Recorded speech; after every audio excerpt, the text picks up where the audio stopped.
Neon Genesis Evangelion has a reputation for being the most confusing anime ever made. The last 2 episodes are interior monologues. The film end of Evangelion shows the literal end of humanity in dreamlike imagery with no clear cause and effect. Shinji Ikari is a protagonist who people find annoying, weak, and hard to root for. Most people watch it and come away feeling like they missed something. You did not miss anything. Evangelion is not confusing. It is deliberately, precisely, unflinchingly about one specific thing, and once you know what that thing is, every strange choice the show makes becomes not just comprehensible but inevitable. Neon Genesis Evangelion was made by Hideaki Anno in 1995 while he was in the grip of a severe depressive episode. He has said this publicly. He was not able to finish the series in a conventional sense. The final 2 episodes were produced with limited budget and took a radically different form than planned. Most of what makes Evangelion strange or difficult is not artistic mystification.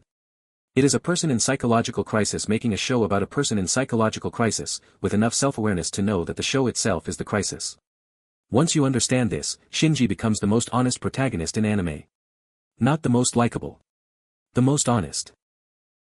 Shinji Ikari is consistently described as the most annoying protagonist in anime. He refuses to fight. He runs away. He makes decisions that frustrate the people around him and the audience watching.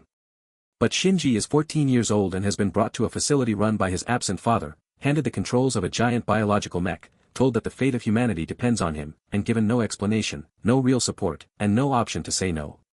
The annoying choices Shinji makes are not character flaws. They are accurate depictions of how a psychologically abandoned teenager responds to impossible pressure. Anno is not writing an idealized hero. He is writing what actually happens to a child put in a heroic situation without the internal resources to handle it. The Evangelion units are not robots. They are biological creatures, effectively giant humans, restrained inside mechanical armor. Shinji can pilot Unit 01 because his mother's soul is inside it. The synchronization rate, the measure of how well a pilot merges with their Eva, is a measure of how deeply a child can be made to dissolve their identity into their parent. The more Shinji abandons his own sense of self, the better he fights. The show is not subtle about this. The most effective pilots are the ones who have been most damaged by their parents. The EVA program is a system that functions by exploiting the psychological wounds of traumatized children. The angels are not the real antagonists of Evangelion. The adults are. Evangelion is on Netflix. Watch it. Then watch End of Evangelion. Then consider watching the Rebuild films, which are a parallel retelling. Subscribe for more of this. I explain what the strangest, most ambitious anime is actually doing. The last 2 episodes of Evangelion take place almost entirely inside Shinji's mind. The conventional plot, the war against the angels, the machinations of an ERV and SEAL, is abandoned. Instead we get an extended psychological interrogation of who Shinji is without his role, without his Eva, without the structure that has been defining him.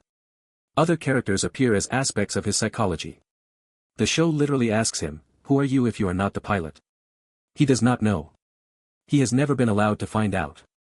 The last line of the series, congratulations, is not ironic. Shinji has, in the interior space of his own mind, reached the understanding that he is allowed to exist without justification. It is the smallest possible victory. Anno treats it as a genuine one. End of Evangelion shows you what was happening in the physical world during the last 2 episodes. It is violent, apocalyptic, and deliberately alienating. The human instrumentality project completes, humanity dissolves into a single consciousness, and then Shinji pulls himself back out of it, choosing to return to a world where other people are separate from him, which means they can hurt him. The final image of End of Evangelion is Shinji and Asuka, alone, on a devastated Earth. He tries to strangle her. She touches his face. He cries. She says, I feel sick. The film does not resolve this. It ends there. Because Anno's actual argument is that relationship, difficult, painful, real relationship with other human beings who are separate from you, is the only thing worth returning for, even when it destroys you. Neon Genesis Evangelion and End of Evangelion are both on Netflix. The Rebuild of Evangelion film tetralogy, a parallel retelling that ends differently, is also on Amazon Prime. Watch the original series first. The Rebuild films are a conversation with the original, not a replacement for it. Subscribe. I have a Steins Gate analysis up that is doing something adjacent, a protagonist who realizes that the price of caring too much is what you do to yourself.